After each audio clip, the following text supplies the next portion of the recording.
मनुष्य के मन पर शब्दों का भार है और शब्दों का भार ही उसकी मानसिक गुलामी भी है। और जब तक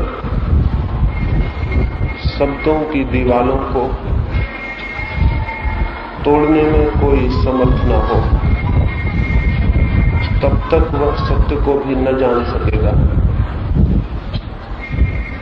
न आनंद को, न आत्मा को। इस संबंध में थोड़ी सी बातें कल मैंने आपसे कही।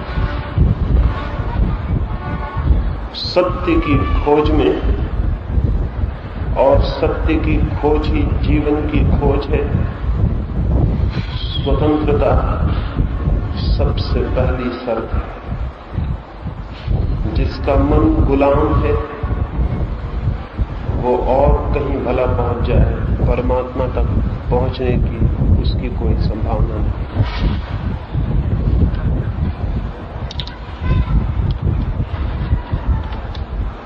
जिन्होंने अपने चित्त को सारे बंधनों से स्वतंत्र किया है, केवल वे ही आत्माएं स्वयं को, सत्य को और सर्वात्मा को जानने में समर्थ हो पाती। ये थोड़ी सी बातें कल मैंने आपसे कही। उस संबंध में बहुत से प्रश्न मेरे पास आए हैं। सबसे पहले एक मित्र ने पूछा है कि यदि हम शब्दों से मौन हो जाएं, मन हमारा शून्य हो जाए, तो फिर जीवन का, संसार का व्यवहार कैसे चलेगा? हम सभी को यही भ्रांति है कि मन हमारे जितने बेचैन और अशांत हो, संसार का व्यवहार उतना ही अच्छा चलता है। ये हमारा पूछना वैसे ही है जैसे बीमार लोग पूछें कि यदि हम स्वस्थ हो जाएं तो संसार का व्यवहार कैसे चलेगा। पागल लोग पूछें कि हम यदि ठीक हो जाएं और हमारा पागलपन समाप्त हो जाए तो संसार का व्यवहार कैसे चलेगा। बड़े मजे की बात यह है, अशांत चित्त के कारण संसार का व्यवहार नहीं चल रहा है, बल्कि संसार के चलने में जितनी बाधाएं हैं, जितने कष्ट हैं, संसार का जीवन जितना नरक है, वो अशांत चित्त के कारण। ये जो संसार का व्यवहार चलता हुआ मालूम पड़ता है, इतने अशांत लोगों के साथ भी ये बहुत आश्चर्यजनक है। शांत मन संसार के व्यवहार में बाधा नहीं है, बल्कि शांत मन इस संसार को ही स्वर्ग के व्यवहार में बदल देने में समर्थ है। जितना शब्दों से मन शांत हो जाता है, उतनी ही जीवन में दृष्टि, अंतर्दृष्टि मिलनी शुरू हो जाती है। फिर भी हम चलेंगे, लेकिन वो चलना और तरह का होगा। फिर भी हम बोलेंगे, लेकिन वो बोलना और तरह का होगा। फिर भी हम उठेंगे, फिर भी जीवन का जो सामान्य क्रम है वो चलेगा, लेकिन उसमें एक क्रांति हो गई होगी। भीतर मन यदि शांत हो गया हो तो दो परिणाम होंगे। ऐसे मन से जो चर्या निकलेगी, जो जीवन निकलेगा, वो दूसरों में अशांति पैदा नहीं करेगा, और दूसरे लोगों के अशांत व्यवहार की प्रतिक्रिया में ऐसे चित्त में कोई अशांति पैदा नहीं होगी, बल्कि उस पर फेंके गए अंगारे भी उसके लिए फूल जैसे मालूम होंगे, और वो खुद तो अंगारे फेंकने में असमर्थ हो जाए। संसार में इससे बाधा नहीं पड़ेगी, बल्कि संसार को हमने अपनी अशांति के द्वारा करीब करीब नरक के जैसा बना लिया है, उसे स्वर्ग जैसा बनाने में जरूर सहायता मिल जाएगी। और चूंकि हम आज तक मनुष्य के मन को बहुत बड़े सामूहिक पैमाने पर शांति के मार्ग पर ले जाने में असमर्थ रहे हैं, इसलिए हमें अपना स्वर्ग आकाश में बनाना पड़ा है।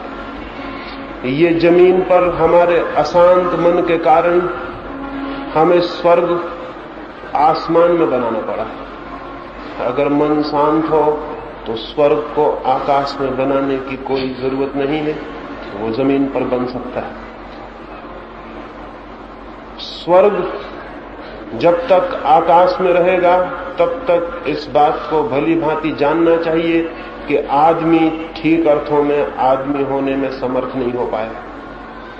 यदि वो ठीक अर्थों में आदमी हो जाए तो जमीन बुरी नहीं है और उस पर स्वर्ग बन सकता है। स्वर्ग का और क्या अर्थ है? जहां शांत लोग हों वहां स्वर्ग है, जहां भले लोग हों वहां स्वर्ग है। सुकरात को उसके मरने के पहले कुछ मित्रों ने पूछा कि क्या तुम स्वर्ग जाना पसंद करोगे या नर्क? तो सुकरात ने कहा, इससे कोई फर्क नहीं पड़ता कि मैं कहां भेजा जाता हूं, मैं जहां जाऊंगा वहां मैं स्वर्ग का अनुभव करने में समर्थ हूं। इससे कोई भेद नहीं पड़ता कि मैं कहां जाता हूं, मैं जहां जाऊंगा अपना स्वर्ग अपने साथ ले जाऊंगा। हर आदमी अपना स्वर्ग या अपना नर्क अपने साथ लिए हुए, और वो उसी मात्रा में अपने साथ लिए हुए है जिस मात्रा में उसका मन शांत हो जाता है, शब्दों की भीड़ से मुक्त हो जाता है, मौन हो जाता है। जितनी गहरी साइलेंस होती है उतना ही उसके बाहर एक स्वर्ग का घेरा, एक स्वर्ग का वायुमंडल उसके आसपास चलने लगता है। इसलिए ये हो सकता है कि एक ही साथ बैठे हुए लोग एक ही जगह पर न हो। ये हो सकता है कि आपके पड़ोस में जो बैठा है व्यक्ति वो स्वर्ग में हो और आप नरक में हो। ये इस बात पर निर्भर करेगा कि उसका मन कैसा है, उसके मन की आंतरिक दशा कैसी है। उस आंतरिक दशा पर ही बाहर का सारा जीवन, देखने का ढंग, अनुभूतियां सभी परिवर्तित हो जाती हैं। हमारे ही बीच महावीर या बुद्ध या क्राइस्ट जैसे लोग हुए हैं जो हमारे ही बीच थे, हमारी ही जमीन पर थे, लेकिन इसी जमीन पर उन्होंने उस आनंद को जाना जिसकी हमें कोई भी खबर नहीं। कैसे, कौन से रास्ते, कौन से मार्ग से? उनके पास शरीर हमारे जैसा ही था, उस शरीर पर बीमारियां भी होती थी और उस शरीर को एक दिन मर भी जाना पड़ा। उनके पैर में भी कांटा चुभ जाता तो खून बहता, और उनको भी गोली मार दी जाती तो उनका शरीर समाप्त हो जाता। हड्डी और मांस हमारे ही जैसा था, भूख और प्यास हमारे ही जैसी थी, जिंदगी और मरण हमारे ही जैसा था। लेकिन फिर फर्क क्या था? फर्क था तो भीतर कोई फर्क था। भीतर मन और तरह का था, हमारा मन और तरह का था। मन शांत था, मन मौन था। इस मौन और शांति से भी उन्होंने जीवन को जिया, और उस जीवन में से बहुत सी सुगंध पाई, बहुत सा संगीत पाया। हम अशांति के द्वारा जीवन को जीते हैं, और हम ये भी सोचते रहते हैं कि अगर हम शांत हो गए तो फिर जीवन कैसे चलेगा, जैसे जीवन अशांति से चल रहा हो। जीवन अशांति से चल नहीं रहा है, घिसट रहा है। जीवन अशांति से विकसित नहीं होता, केवल तड़पता है और परेशान होता है। और जीवन के व्यवहार का शांत हो जाने से कोई विरोध नहीं। लेकिन शायद सैकड़ों वर्षों की शिक्षाओं ने हमारे मन में एक तरह का द्वंद्व, एक तरह का द्वैत पैदा कर दिया। सैकड़ों वर्षों से ये कहा जाता रहा है कि जिस व्यक्ति को शांत होना है उसे संसार छोड़ देना पड़ेगा। सैकड़ों वर्षों से ये बात समझाई गई है कि शांत होना, सत्य के मार्ग पर होना और संसार का व्यवहार, ये दोनों विरोधी बातें। मैं आपसे निवेदन करता हूं, ये बड़ी खतरनाक शिक्षा थी और इस शिक्षा के कारण ही जीवन धार्मिक नहीं हो पाया। इस शिक्षा के कारण ही जमीन आज भी अधार्मिक है, क्योंकि ये शिक्षा हमारे लिए एक एस्केप बन गई, एक पलायन बन गई, एक बचाव का रास्ता बन गई। हमने सोचा कि यदि संसार को चलाना है तो धर्म हमारे लिए नहीं, और धर्म हमारे लिए उस दिन होगा जिस दिन हम संसार को छोड़ने को राजी होंगे। न हम संसार को छोड़ने को राजी होंगे और न धर्म से हमारा कोई संबंध होगा। धर्म से बचने के लिए हमने एक तरकीब खोज ली। ये शिक्षा हमारे धर्म और हमारे बीच दूरी और फासला बन गई। मैं आपसे निवेदन करता हूं, मन जितना स्वस्थ और शांत होगा वो संसार का विरोधी नहीं होगा, बल्कि संसार को ट्रांसफॉर्म करने में, संसार को नया जीवन देने में सहयोगी बनेगा। शांत आदमी संसार का शत्रु नहीं है, बल्कि वही मित्र है, और जीवन का धर्म से कोई विरोध नहीं है, और परमात्मा संसार के बीच कोई दुश्मनी नहीं है। जीवन को ठीक से जीना ही परमात्मा को पाने का मार्ग है, और धर्म या आंतरिक जीवन और शांति की खोज ठीक ठीक अर्थों में हम कैसे जिए, इस दिशा में हमारे पैरों को बढ़ाने की तरकीब, माध्यम और मार्ग है। इसलिए ये न सोचें कि मैंने कहा मन शांत हो जाए, शब्दों से मुक्त हो जाए तो आपका संसार और व्यवहार बिगड़ जाए। नहीं, वो अभी बिगड़ा हुआ है। अगर मन शांत हो सके तो संसार में ही, इस सामान्य जीवनचर्या में ही, इस दैनंदिन जीवन में ही परमात्मा के दर्शन शुरू हो जाएंगे। एक रात एक साध्वी एक गांव में मेहमान होना चाहती थी, लेकिन उस गांव के लोगों ने उसे ठहरने के लिए अपने दरवाजे न खोले। हर दरवाजे पर उसने प्रार्थना की कि आज की रात मैं यहां ठहर जाऊं, लेकिन द्वार बंद कर लिए गए। जैसा कि मैंने कल कहा, वो साध्वी, वो अकेली महिला उस रात उस गांव में शरण मांगती थी, लेकिन उस गांव के लोगों का धर्म दूसरा था और साध्वी का धर्म दूसरा था, इसलिए शरण देना संभव नहीं हुआ। एक शब्द बाधा बन गया। साध्वी किन्हीं और विचारों को मानती थी और गांव के लोग किन्हीं और विचारों को मानते थे। उस साध्वी को ठहरने के लिए जगह नहीं मिली। आखिर उस सर्द रात में उसे गांव के बाहर एक वृक्ष के नीचे ही सो जाना पड़ा। रात कोई 12 बजे होंगे, तब ठंडी हवाओं में उसकी नींद खुल गई। उसने आंखें खोली तो ऊपर पूर्णिमा का चांद वृक्ष के ऊपर खड़ा और वृक्ष में रात के फूल चटक चटक के खिल रहे। उसने पहली बार आकाश में इतने सुंदर चांद को देखा, इतने एकांत में, इतने अकेलेपन में, और उसने पहली बार जीवन में उस वृक्ष पर रात के फूलों को खिलते हुए सुना। छोटी छोटी बदलियां आकाश में तैरती थीं।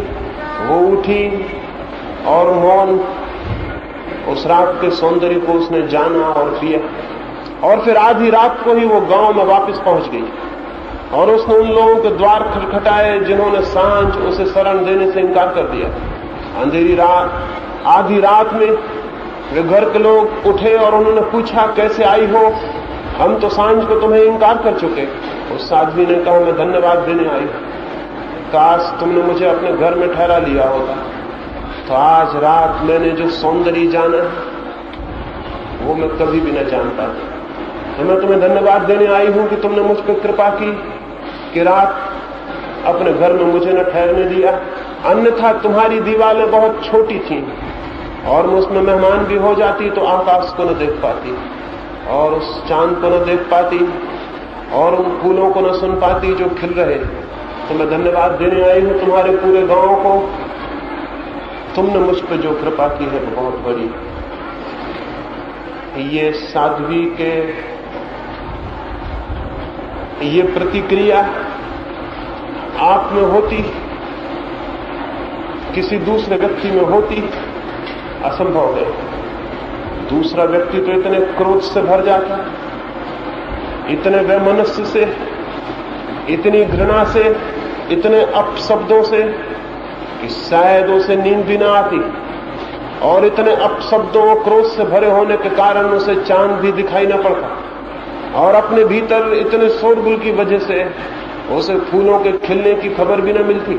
वो रात तो वैसी ही आती, चांद भी निकलता, फूल भी खिलते, लेकिन वो क्रोध से भरा हुआ मन, वो अशांत मन उस सबको न देख पाता, और उस गांव के प्रति सदा के लिए एक शत्रुता का भाव उसके मन में पैदा हो। हम सारे लोगों का मन भी संसार के प्रति जो इतनी शत्रुता से भर गया है, उसका कारण ये नहीं है कि संसार में चांद नहीं उगता और फूल नहीं खिलते। उसका ये कारण नहीं है कि संसार में सौंदर्य की कोई कमी, उसका ये कारण नहीं है कि संसार में सत्य का कोई अभाव, उसका ये भी कारण नहीं है कि संसार में चारों तरफ से परमात्मा की वर्षा नहीं हो रही, या कि प्रकाश की किरणों ने आना बंद कर दिया, या कि जीवन मृत हो गया। नहीं, आज भी फूल खिलते हैं, आज भी चांद निकलता है, आज भी परमात्मा की रोशनी 24 घंटे बरसा करती है, आज भी चारों तरफ उसकी ध्वनि उठती है, लेकिन हमारे पास वो मन नहीं है जो उसे जान सके, देख सके और पहचान सके। उसे जानने और पहचानने के लिए चाहिए एक शांत, एक साइलेंट माइंड। तो चारों तरफ संसार दिखाई पड़ना बंद हो जाएगा। मैं आपसे निवेदन करूं, संसार कहीं भी नहीं है सिवाय हमारे अशांत मन के।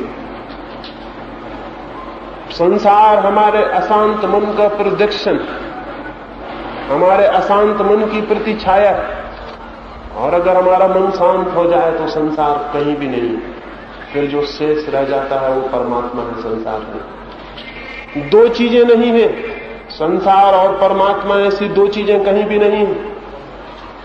ऐसी दो चीजें कभी भी नहीं रही। या तो संसार है या परमात्मा है। हम अशांत होते हैं तो हमें जो अनुभव में आता है वो संसार, और हम शांत हो जाते हैं तो हमें जो अनुभव में आता है वो परमात्मा। परमात्मा और संसार जैसी दो चीजें नहीं है। दो तरह के मन हैं, शांत मन और अशांत मन। शांत मन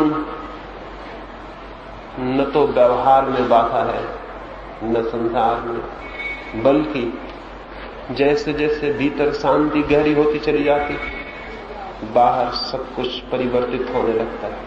एक दूसरे ही जगत का, एक दूसरे ही सत्य का आविर्भाव होने लगता है। कुछ और ही दिखाई पड़ने लगता है वहीं जहां हमें पदार्थ के अतिरिक्त और कुछ भी कभी दिखाई नहीं पड़ा। कुछ और ही दिखाई पड़ने लगता है वहीं जहां हमें शरीरों के अतिरिक्त और कभी कोई स्पर्श न हुआ। अपार्थिव का प्रारंभ हो जाता है, अशरीरी का बोध शुरू हो जाता है। हमारे देखने और हमारे मन की गहरी क्षमता पर, हमारी रिसेप्टिविटी पर, हमारी ग्राहकता पर निर्भर करता है कि क्या हमें अनुभव हो। हम अशांत होंगे तो निश्चय मानिए बाहर जहां जहां अशांति है उसके अतिरिक्त आपको और कुछ भी अनुभव नहीं हो। आपका अशांत मन केवल अशांति को जानने में ही समर्थ। समान के पास समान खिंचा हुआ चला आता है। जब भीतर अशांति होती है तो चारों तरफ से अशांति हमारी तरफ चुंबक की तरह खींचने लगती। इसमें उस अशांति का कोई कसूर नहीं है। हमने जो अशांति का गड्ढा बनाया हुआ है वो अशांति को खींचने लगता है।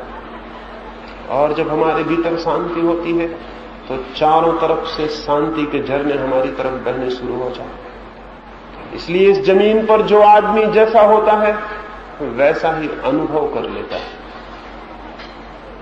ये जमीन न तो बुरी है और न भली, यहां न स्वर्ग है और न नरक, न यहां अंधकार है और न प्रकाश। यहां तो हम जैसे होते हैं वैसे का ही हमें अनुभव हो जाता है, वैसे का ही हमें साक्षात हो जाता है। हम उसी से टकरा जाते हैं जो हम हैं। प्रत्येक व्यक्ति केवल अपने को ही सुनता और एहसास करता है। इसलिए ये न सोचें कि मन शांत हो जाएगा तो सब बंद हो जाएगा। नहीं, मन शांत होगा तो ही सबकी शुरुआत होगी। अभी तो करीब करीब सब बंद है। अभी तो हमारे जानने की न कोई क्षमता और न कोई विराट शक्ति। अभी तो जानने वाला मन ही नहीं, क्योंकि जानने की पहली शर्त है शांत हो जाना। अनुभव करने की पहली शर्त है शांत हो जाना। प्रेम को पाने की पहली शर्त है शांत हो जाना। कोई अपने घर में द्वारों को बंद किए बैठा हो तो सूरज बाहर खड़ा रहेगा, द्वारों पर आवाज नहीं करेगा, थपकी नहीं देगा, द्वार पर दस्तक नहीं देगा कि द्वार खोलो। सूरज बाहर प्रतीक्षा करेगा। और अगर हम द्वार बंद किए ही बैठे रहें, हम अपने हाथों अपने लिए अंधकार पैदा कर लें। परमात्मा भी निरंतर सबके द्वार पर खड़ा, लेकिन हम मन के द्वार बंद किए बैठे तो परमात्मा प्रतीक्षा करेगा और हम अपने अंधकार में बैठे रहेंगे। मन को शांत करने, मन को शब्दों से मुक्त करने का अर्थ है मन के सारे द्वार और दीवालों को गिरा देना, ताकि मन के ऊपर कोई आवरण न रह जाए, मन के ऊपर कोई बंधन न रह जाए, मन के ऊपर कोई दीवार न रह जाए, कोई कारागृह न रह जाए। तो फिर आ जाएगा वो प्रकाश जो चारों तरफ मौजूद है और हमारी प्रतीक्षा कर रहा है।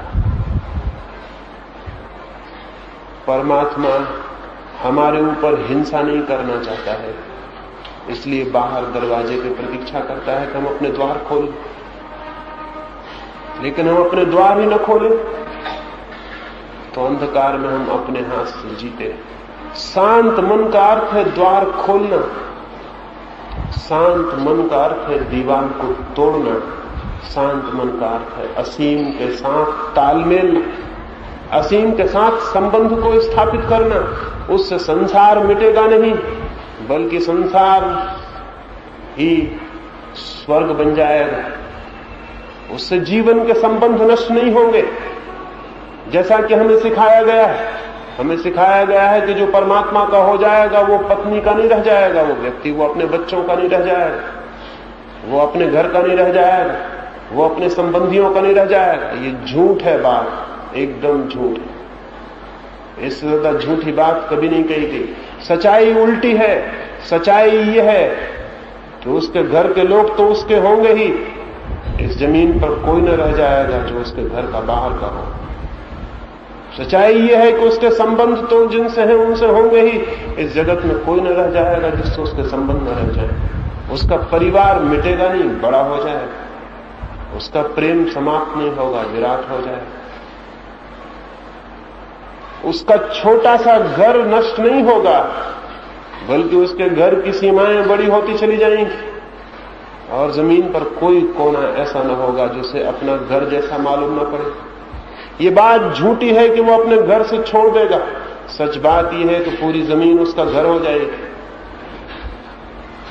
ये बात गलत है कि वो अपने परिवार का शत्रु हो जाएगा। सच्ची बात यह है कि इस जमीन पर सब कुछ उसका परिवार हो जाएगा। उसका प्रेम विराट होगा, क्षुद्र नहीं। और निश्चित ही जब इतने विराट प्रेम का जन्म होगा तो जिस प्रेम को हम जानते हैं उसमें एक क्रांति हो जाएगी, उसमें एक परिवर्तन हो जाएगा। हमारे प्रेम में तो घृणा भी मौजूद होती। जिस पत्नी को हम प्रेम करते हैं उसकी हम हत्या भी कर सकते हैं। जिस मित्र को हम कहते हैं कि मैं तुम्हारे लिए प्राण दे दूंगा, जरा सी बात बिगड़ जाए और हम उसके प्राण लेने को तैयार हो सकते हैं। हमारा प्रेम अपने भीतर घृणा को छिपाए हुए। ये प्रेम झूठा है। क्योंकि जिस प्रेम के भीतर घृणा बैठी हो, उस प्रेम का मूल्य कितना। हम जिसे प्रेम करते हैं उसी को घृणा भी करते हैं। जरा सी बात बिगड़ जाए, हमारी इच्छाओं के विपरीत हो जाए बात, हमारी आकांक्षा से भिन्न हो जाए, हमारा प्रेम समाप्त और हमारी घृणा बाहर निकल आएगी। जब दो मित्र शत्रु हो जाते हैं तो उन जैसा शत्रु और कोई भी नहीं होता, और जब दो भाई लड़ने लगते हैं तो उन जैसा लड़ने वाला भी खोजना कठिन। क्यों? क्या बात? हमारे प्रेम और हमारी मित्रता के पीछे हमारी घृणा मौजूद है।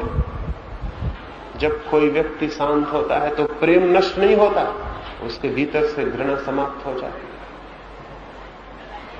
उसके पास शुद्ध प्रेम बच जाता है। इसलिए उसके प्रेम में वो वायलेंस, वो हिंसा नहीं होती जो हमारे प्रेम में है, लेकिन उसके प्रेम में एक अपार्थिव प्रकाश आना शुरू हो जाता है, एक दिव्य ज्योति आनी शुरू हो जाती है। निश्चित ही जिस प्रेम में घृणा है वो सीमित होता है, वो किसी से बंधा होता है, लेकिन जिस प्रेम में कोई घृणा नहीं रह जाती वो असीम हो जाता है, उसका बंधन नहीं रह जाता। वो प्रेम किसी को पजेस नहीं करता, वो किसी का मालिक नहीं बनता, वो किसी को डोमिनेट नहीं करता, वो किसी का अधिकार नहीं ले लेता। हमारा प्रेम तो मालिकियत है। मैं अपनी पत्नी को कहूंगा कि मैं तुम्हारा मालिक। पति हमेशा से पत्नियों से ये कहते रहे, और पत्नी भी अपने मन में जानती है कि वो भी मालकिन। जो ये जानता है कि जिससे मैं प्रेम करता हूं उसका मैं मालिक हूं, वो ठीक से समझ ले उसने कभी प्रेम को जाना भी नहीं, उसने कभी प्रेम को किया भी नहीं। प्रेम कभी किसी का मालिक हो सकता है? मालिक तो हम उसके होना चाहते हैं जिससे हमें डर होता है, भय होता है। हम उस पर कब्जा कर लेना चाहते हैं ताकि उससे भय न रह जाए, उससे डर न रह जाए। मालिक तो हम उसके होना चाहते हैं जिससे हमें कोई प्रेम नहीं होता। मालिक तो हम वस्तुओं के होना चाहते हैं। व्यक्तियों का कभी कोई मालिक हो सकता है, आत्माओं का कभी कोई मालिक हो सकता है। जो किसी को प्रेम करता है वो कभी उसका मालिक नहीं होना चाहेगा। मालकियत घृणा का सबूत है, प्रेम का नहीं। तो हमारा ये जो प्रेम है जो मालिक बन जाता है, और जिसकी मालकियत जरा भी डमाडोल हो जाए तो हत्या करने को उतारू हो जाए, ये प्रेम जरूर शांत व्यक्ति में नहीं रह जाएगा। शांत व्यक्ति के प्रेम में कोई पोजेशन, कोई मालकियत, कोई घृणा नहीं होगी। इसलिए शांत व्यक्ति का प्रेम असीम होता चला जाएगा। वो एक को पार करके धीरे धीरे अनेक पर पहुंच जाएगा। वो एक की सीमा से मुक्त होकर धीरे धीरे सब में प्रवेश पा जाएगा। ऐसे ही प्रेम को मैं प्रार्थना करता हूं जो एक को पार कर लेता है और सब तक पहुंच जाता है। मंदिरों में कही जाने वाली प्रार्थनाएं नहीं, थोथे शब्द हैं। सच्चा प्रार्थना से भरा हुआ हृदय तो वो है जिसका प्रेम अनंत और असीम तक पहुंचने लगा हो, जिसके प्रेम की लहरें